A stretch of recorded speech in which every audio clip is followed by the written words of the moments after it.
Patay ang isang babaeng 57 taong gulang matapos masagasaan ng bus sa Barangay Marilag, Quezon City. Sa kuha ng CCTV sa JP Rizal Street, corner P. Tuason Boulevard, kitang tumatawid ng kalsada ng babae.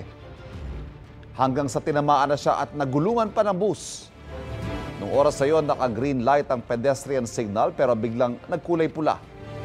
Ayon sa responding taga-barangay, patay ng babae ng datnan nila. Inabot ng mahigit 2 oras bago naialis ang kanyang bangkay sa ilalim ng bus. Paliwanag ng driver, hindi niya napansing may tumatawid habang siya'y pakaliwa. Nalaman lang daw niyang may nabangga nang may kumalabog sa likuran ng bus. Posibleng maharap ang driver sa reklamong reckless imprudence resulting in homicide. Inihiling na raw ng barangay sa Metro Manila Development Authority o MMDA na ipagbawal na ang pag-left turn sa naturang intersection. Kapuso, huwag magpapahuli sa latest news and updates. Mag-iuna ka sa balita at mag-subscribe sa YouTube channel ng GMA Integrated News.